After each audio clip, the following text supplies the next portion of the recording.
Episode 10। आज हमारी शादी है बेबी डॉल। रेहान की हरकत देख तो अब रित बुरी तरह डर चुकी थी कि आखिर यह इंसान है क्या। ये क्या कब क्या करता है, कब क्या बोलता है, उसे खुद पता नहीं होता। रीत खुद में ही कांपने लगी लेकिन वो जानती थी कि उसका अभी कुछ ना कुछ जवाब देना मस्ट है। वो थोड़ा और कोने में दुबक कर कांपती होठों से, जिससे अभी खून निकल रहे थे, बोलती है, वह हमने। रित ऐसे ही हकला कर बोलते बोलते अचानक चुप हो गई। वही रित की चुप्पी देख रेहान से रहा नहीं गया तो वो कड़क आवाज में बोला, साफ साफ बोलोगी क्या हुआ है। रित हकलाते हुए बोली, वो हम गिर गए थे जिससे हमें चोट लग गई। रेहान को थोड़ा अजीब लगा लेकिन वो कुछ नहीं बोला और वहां से बिना कुछ बोले ही थोड़ा गुस्से से चला गया। वही रित रेहान के जाते ही सिसक सिसक कर रोने लगी। अब उसे समझ आ रहा था कि रेहान के साथ क्या हो रहा है। उससे भी रेहान की तकलीफ देखी नहीं जा रही थी। वैसे भी रेहान जो भी कर रहा था उसमें उसकी क्या गलती है। उसे तो कुछ याद भी नहीं रहता था कि वो क्या करता था क्या नहीं करता है। ऐसे ही कुछ दिन बीत गए। सुबह का वक्त। आज वीरेंद्र जी और कोमल जी भी घर वापस आ चुके थे। रेहान कहीं बाहर गया हुआ था। अभी नाश्ता करने के बाद वंश, वीरेंद्र जी और कोमल जी सोफे पर बैठे थे और रित वही खड़ी थी। कोमल जी रित से एक अलग लहजे में बोली, रित आओ मेरे पास बैठो, अब तुम हमारे लिए हमारे परिवार का एक हिस्सा हो। रित अपना सर झुकाते हुए बोली, मैम हम आपके बगल में कैसे बैठ सकते हैं। वीरेंद्र जी भी मुस्कराते हुए बोले, बैठ जाओ रित, आज तुम्हारे वजह से ही हमने रेहान के चेहरे पर मुस्कान देखा है। ये बात तो सच है, रित की वजह से ही रेहान के चेहरे पर कुछ दिनों से एक अलग मुस्कान थी। वही रित अब बिना कुछ बोले सर झुकाए उनके बगल वाले सोफे पर बैठ गई। वंश की निगाहें अभी रित से हटने का नाम नहीं ले रही थी। सच में आज रित नव्या की ब्लैक शॉर्ट ड्रेस में बेहद हॉट लग रही थी। फिर वो सब बातें करने लगे। आज वीरेंद्र जी, कोमल जी और वंश रित से बेहद खुश थे क्योंकि बीते इन 2 से 4 दिनों में रेहान को देखकर ऐसा लग रहा था कि उसकी हालत अब सुधरने लगी थी। लेकिन एक बात अभी भी उसके साथ ठीक नहीं थी।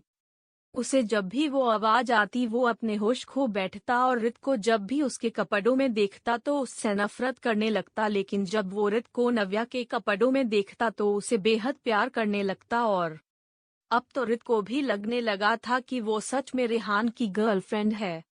उसके मन में रेहान के लिए बेहद मोहब्बत करने लगी थी।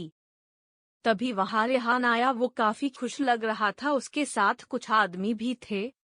रेहान उन आदमियों को घर की तरफ दिखाते हुए बोला, पूरा घर ऐसे सजाया जाना चाहिए जैसे कोई दुल्हन हो, समझे।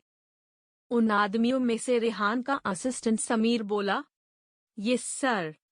इतना बोल रेहान अपने आदमियों के साथ ही ढेरों घर के सजावट के सामानों को लिए घर के सजावट में लग गए। वही वंश, कोमल जी, वीरेंद्र जी और रित ये सब देख काफी हैरान थे कि आखिर रेहान क्या कर रहा है। यही देख रित को याद आया कि वो अभी नव्या, इसलिए वो थोड़ा अजीब मुस्कान के साथ बोली, रेहान ये सब क्या है। रित की आवाज सुन रेहान एक नजर रित की तरफ पलटा और बेहद खुश लहजे में बोला, बेबी आज ही शाम में हमारी शादी है। अब ये सुन तो जैसे रित और बाकी सभी लोग बेहद हैरान हो गए। रित के तो जैसे एक झटका सा लगा, उसके कदम लड़खड़ा गए, उसके चेहरे का रंग ही उड़ गया। वही रित के उड़े हुए चेहरे का रंग देख रेहान के चेहरे का भी रंग उतर गया। वो रित के पास आया और उसके चेहरे को अपने हाथों में थामे बोला, क्या हुआ बेबी डॉल, तुम खुश नहीं हो हमारी शादी से। मैं अब और तुम्हारे बिना नहीं रह सकता हूँ। तुम मुझे पूरे 2 साल बाद वापस मिली हो और अगर तुम इस बार मुझसे दूर हुई तो मैं जिंदा नहीं रह पाऊंगा। रित तो बस सनसी खड़ी रह गई। रेहान बस उसके उदास चेहरे को देख उदास हुए जा रहा था। तभी अचानक से कोमल जी रित से बोली, नव्या बेटा तुम्हें रेडी होना है दुल्हन के लिए, चलो मेरे साथ। उनके अचानक से ऐसे बोलने से सभी लोग हैरानी के साथ उन्हें ही देखने लगे। कौन उनके चेहरे पर थोड़ी बेचैनी थी। वही रेहान उनकी तरफ अपने एक हाथ उठाते हुए बोला, मैं तुमसे कुछ पूछ रहा हूँ, क्या तुम मुझसे शादी नहीं करना चाहती, बोलो बोल। रेहान रित की तरफ देखने लगा। रीत को समझ नहीं आ रहा था कि वह क्या जवाब दे। वही वंश बोला, भाई नव्या आपसे शादी नहीं करेगी तो किससे करेगी, आप खामखा टेंशन ले रहे हैं। डॉट। और वही वंश के मुंह से रित शादी की बात सुनकर थोड़ा परेशान हो गई। वही रेहान उसकी बात को भी बीच में ही काटते हुए रेहान बोला, नव्या बोलो, मैं तुम्हारे जवाब का इंतजार कर रहा हूँ। रेहान के लिए ये जानना बेहद जरूरी था कि रित नव्या उससे शादी के लिए राजी है या नहीं। वही रित को अब लगा कि उसे कुछ तो अभी बोलना ही होगा, इसलिए उसके मुंह से अचानक से निकला, यस करूंगी। रित जैसे ही यस बोली, रेहान के चेहरे पर सुकून के रंग छा गए। उसे अभी बहुत सी तैयारियां करवानी थी, इसलिए वो मुस्कुराते हुए रीत के चेहरे पर अपना हाथ फेर कर वापस से गार्डन एरिया में सारे डेकोरेशंस को करवाने के लिए चला गया। डॉट। वहीं रित जिसने अभी सिर्फ रेहान की तसल्ली के लिए हाँ कहा था, वो अभी शादी के लिए तैयार नहीं थी। भले ही वो प्यार करती थी रेहान से, लेकिन इसका ये मतलब थोड़ी है कि वो किसी और की पहचान के साथ उससे शादी कर ले। एक तरह ये बात उसके लिए बेहद अपमानजनक थी। वही रित का दिमाग में अभी क्या चल रहा है, ये वहां खड़े वीरेंद्र जी और कोमल जी अच्छे से समझ पा रहे थे। वो समझ पा रहे थे कि ये वक्त रित के लिए कितनी मुश्किलों से भरा है। डॉट। लेकिन कोमल जी को अभी अपने बेटे की जिंदगी ज्यादा प्यारी थी, इसलिए वो रित का हाथ पकड़कर उसे कमरे में ले गई। वही कोमल के पीछे पीछे वीरेंद्र जी और वंश भी वहां आ गए। वीरेंद्र जी ने सख्त लहजे में कोमल जी से पूछा, कोमल जी ये आप क्या कर रही है। डॉट। कोमल जी वीरेंद्र जी के बात का कोई जवाब न देते हुए आस भरी नजरों से रित की तरफ देखने लगी। वही रित बेहद परेशान थी, उसे कुछ समझ नहीं आ रहा था कि वो अब क्या करे। वो सपने में भी नहीं सोच सकती थी कि उसका रेहान की तकलीफ को कम करने के लिए लिया गया ये फैसला ये मोड़ लेगा। उसके दिमाग में ये बात तो कभी आई ही नहीं कि बात शादी तक पहुंच जाएगी। वही कोमल जी जानती थी कि रीत ने अभी हाँ सिर्फ अभी उनके लिए और घर वालों के लिए कहा है, लेकिन वो दिल से अभी शादी नहीं करना चाहती है। उसने रेहान के सामने सिर्फ रेहान के मन बहलाव के लिए हाँ बोला था। कोमल जी अचानक से रीत के सामने अपने दोनों हाथ को जोड़कर खड़ी हो गई। रित प्लीज कर लो रेहान से शादी, मैं जानती हूँ कि तुमने अभी रेहान के सामने सिर्फ उसकी खुशी के लिए बोला है। रीत अपनी नम आंखों से बोली, हम कैसे रेहान सर से शादी कर सकते हैं, हम तो बस उनकी केयरटेकर हैं, हमारा फर्ज है उनका ख्याल रखना। कोमल जी फिर से अपने हाथों को जोड़े बोली, हम जानते हैं यह तुम्हारे लिए आसान नहीं है, पर तुमने वादा किया था ना कि तुम हमारे बेटे को ठीक करोगी, तो वो वक्त अभी असल मायने में आ गया है अपने वादे को निभाने का। रित की आंखों से आंसू बहने लगे। वही वीरेंद्र जी कोमल जी के कंधे को पकड़ते हुए बोले, कोमल जी आप क्या बोल रही हैं, ये रीत की शादी है तो इसमें उसकी रजामंदी शामिल होना इसमें ज्यादा जरूरी है, आप रित पर जोर नहीं डाल सकती है। वीरेंद्र जी की बात पर कोमल जी उनके तरफ मुड़कर गिड़गिड़ाते हुए बोली, तो क्या करें, हम क्या करें, आप ही बताइए। अब हम अपने बेटे को ऐसे ही तड़पता देखे, हम अब और उसे उदास नहीं देख सकते, लेकिन बस बहुत हुआ, बहुत उदास देख लिया हमने, अब हमें उसकी खुशियाँ चाहिए और हमें यकीन है कि रीत उसे उसकी खुशियाँ वापस दे सकती हैं। डॉट। कोमल जी फिर थोड़ा खुद को नॉर्मल करते हुए बोली, देखिए लेकिन मैं यह नहीं कह रही हूँ कि रीत को हमेशा के लिए उसकी बन के रहना पड़ेगा। मैं जानती हूँ यह होना मुश्किल है, रीत हमेशा के लिए रेहान की पत्नी नहीं बन सकती है। वीरेंद्र जी कोमल जी की बात सुन अपनी आंखें फैलाते हुए बोले, मतलब क्या है आपका। रीत अपनी नजरें झुकाए उनकी सारी बातें सुन रही थी। वहीं वंश भी बड़े ध्यान से सब सुन रहा था। कोमल जी रीत की तरफ देखते हुए दोबारा से नजरें उससे मिलाकर अपने हाथों को जोड़कर रोने की आवाज में बोली, देखो बेटा, मैं चाहती हूँ कि तुम रेहान से 1 साल के लिए कॉन्ट्रैक्ट मैरिज कर लो, क्योंकि डॉक्टरों का मानना है कि अगर रेहान 1 साल तक अपनी बीती जिंदगी में ना खोए तो वह ठीक हो सकता है। और 1 साल पूरा होते ही हम फोर्स नहीं करेंगे, फिर तुम खुद अपनी मर्जी की जिंदगी जी सकती हो, बस एक 1 साल का समय तुम हमें दे दो। कोमल जी फिर गिड़गिड़ाने की आवाज में बोली, इसके बदले तुम जो चाहोगे हम तुम्हें देंगे, तुम्हारा एक भाई है। ना कुणाल, हम उसे अमेरिका रीवा के हॉस्टल में भेज देंगे, वहाँ से अच्छी पढ़ाई कर सकेगा वो, और तुम जो बोलोगी हम वह सब कुछ तुम्हें देंगे, प्लीज तुम हमारी बात मान जाओ। रित की आंखों से भी लगातार आंसू बहे जा रहे हैं। उसने अपनी जिंदगी में ये कभी नहीं सोचा था कि उसे इस तरह से शादी करनी होगी। उसे समझ नहीं आ रहा था कि वह क्या करे। वह रेहान से प्यार करती थी, लेकिन वह रेहान से ऐसे शादी नहीं कर सकती, किसी और की पहचान के साथ तो बिल्कुल भी नहीं, और वह भी कॉन्ट्रैक्ट मैरिज 1 साल के लिए। लेकिन फिर रित के दिमाग में उसके भाई की जिंदगी आ गई। अगर कोमल जी सच में कुणाल को अमेरिका रीवा के हॉस्टल भेज देती हैं पढ़ने के लिए, तो वह भी जिंदगी में एक अच्छा इंसान बन सकता था।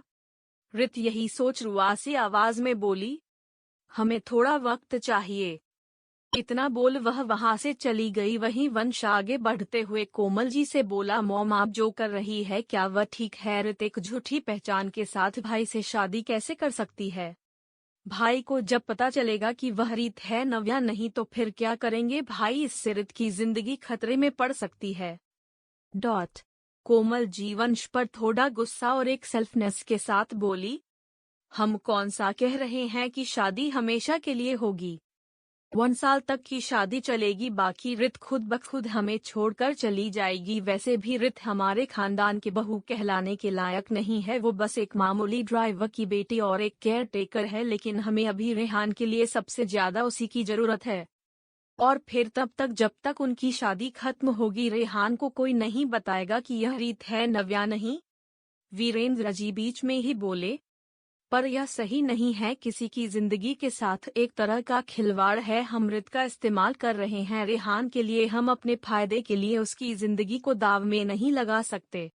कोमल जी थोड़ा सख्त लहजे में बोली, हमें अब कुछ नहीं सुनना, हम जा रहे हैं।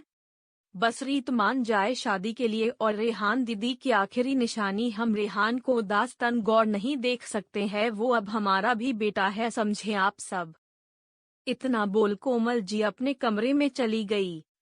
सच में कोमल जी अपने जान से भी ज्यादा रेहान को प्यार करती थी। रेहान उनकी चाचा की बेटी और बड़ी बहन अपर्णा जी और वीरेंद्र जी का बेटा है। अपर्णा जी के जाने के बाद कोमल जी ने रेहान को अपनी जान से भी ज्यादा प्यार किया, लेकिन रेहान बदलते वक्त के साथ उन्हें अपना नहीं सका। लेकिन अभी भी कोमल जी अपने बेटे रेहान के प्यार में सेल्फिश हो बैठी थी। उन्हें रित की जिंदगी नजर नहीं आ रही थी, उन्हें सिर्फ रेहान की खुशियां नजर आ रही थी। वैसे भी रेहान के पूरी तरह से ठीक होते ही कोमल जी 1 साल के बाद रित को घर से निकालने ही वाली थी, क्योंकि वो रित जैसी मामूली लड़की को रायचंद खानदान की बहू के रूप में एक्सेप्ट नहीं कर सकती थी। अभी तो बस रित को शादी के लिए फोर्स करना उनकी मजबूरी थी। उस कमरे से वंश और वीरेंद्र जी भी अपने अपने कमरे में चले गए। रेहान गार्डन एरिया में सारी तैयारियां देख रहा था। वही रित अपने कमरे में थी, उसे कुछ समझ नहीं आ रहा था कि वो क्या करे। एक तरफ से वो रेहान के प्यार में पागल थी, तो दूसरी तरफ से उसके लिए ये शादी सिर्फ 1 साल के लिए एक समझौता होती। रीत की जिंदगी अब एक अलग मोड़ पर खड़ी थी। रित को यह बात पता थी कि यह शादी समझौता तो होती, पर इस समझौते के बारे में रेहान को कभी पता नहीं चलता, जो रीत के लिए और भी दर्दनाक था। रीत तकिए से मुंह छुपाकर वही बेड पर लेटकर रोने लगी। तभी रित के फोन में किसी का कॉल बजा। रित फोन देखती है, उसके चेहरे पर धीमी सी मुस्कान आ जाती है। वो कुणाल का फोन था। रित जल्दी से कॉल उठाती है और अपने आंसुओं को पोंछते हुए बोली, हेलो कुणाल, कैसे हो आप? रीत जितना भी अपने दर्द को छिपाने की कोशिश कर रही, लेकिन उसके आवाज में उसका दर्द साफ झलक रहा था, जिसे कुणाल भी पहचान लिया। वह बोला, दी आप रो रही हो, क्या हुआ है, हमें बताइए। रित अपने आवाज को थोड़ा ठीक करते हुए बोली, नहीं तो हम कहाँ रो रहे हैं, आप बताइए आप कैसे हैं। कुणाल बोला, दी हम तो ठीक हैं, मगर आप हमें ठीक नहीं लग रही हो। रीत बोली, नहीं बाबा हम बिल्कुल ठीक है, और आपको पता है अभी हम आपको ही मिस कर रहे थे, और देखो आपका कॉल आ गया, बहुत लंबी उम्र है आपकी। कुणाल एग्जिटेड होते हुए बोला, सच में दी अगर आप हमें इतना मिस कर रही थी तो हमसे मिलने क्यों नहीं आ सकती? आप भी तो अभी मुंबई में हो, पर 1 दिन भी हमसे मिलने नहीं आए। ऋतुदासी शांत करते हुए बोली, आएंगे, जरूर आएंगे। कुणाल बोला, अच्छा ठीक है दी, मेरी क्लास का वक्त हो रहा है, हम जा रहे हैं क्लास अटेंड करने। इतना बोल कुणाल कॉल कट कर देता है। वही रित को कुणाल से बात करके एक अलग सा सुकून महसूस हो रहा था। जिस सुकून को महसूस करते हुए वो बेड पर लेटी रही, उसके दिमाग में हजारों सवाल राउंड एंड राउंड चल रहे थे। सब कुछ अलग था। ऐसे ही तैयारियों की शाम हो गई। रीत जिस कमरे में रहती थी वह कमरा पहले नव्या का हुआ करता था, इसलिए रेहान में रित के लिए शादी का जोड़ा उसके कमरे में भिजवा दिया, क्योंकि रेहान का मानना था कि वह अपनी दुल्हन को अब शादी के जोड़े में ही देखेगा, इसलिए वह खुद शादी का जोड़ा देने नहीं आया। शादी का जोड़ा लेकर शिला आई। इस शादी के बारे में किसी को पता ना चले, इसलिए रेहान ने मेकअप आर्टिस्ट तक को नहीं बुलाया था, क्योंकि रेहान अब एक बार फिर अपनी बेबी डॉल को नहीं खो सकता था और वो ये बिल्कुल नहीं चाहता था किसी को भी रित, नव्या और इसकी शादी के बारे में पता चले। इससे रित, नव्या के ऊपर वापस से खतरा आ सकता था, इसलिए शादी में सिर्फ घर के लोग थे और पंडित जी को बुलाया गया था मंत्र पढ़ने के लिए। शिला रित को शादी का जोड़ा देते हुए कंफ्यूजन के साथ बोली, तुम रेहान सर से शादी कैसे कर सकती हो? दरअसल शिला को ये बात नहीं पता था कि रेहान रित को अपनी 2 साल पुरानी गर्लफ्रेंड नव्या समझ रहा है, क्योंकि कुछ दिनों से वो छुट्टी में थी और आज जब वो वापस आई तो उसे तड़कती हुई न्यूज़ मिली जो एकदम शॉकिंग थी। उसे रित से थोड़ी जलन महसूस हो रही थी, क्योंकि वो भी तो यहाँ पिछले 1 सालों से काम कर रही है, लेकिन उसकी तरफ तो आज तक रेहान ने ध्यान नहीं दिया। लेकिन वही रित जो सिर्फ 15 दिन पहले आई है, उस एक ही मात्रा रेहान रायचंद जैसा हैंडसम अट्रैक्टिव गुड लुकिंग आदमी डायरेक्ट शादी कर रहा है, ये तो हैरानी ही वाली बात थी भाई। To be continued.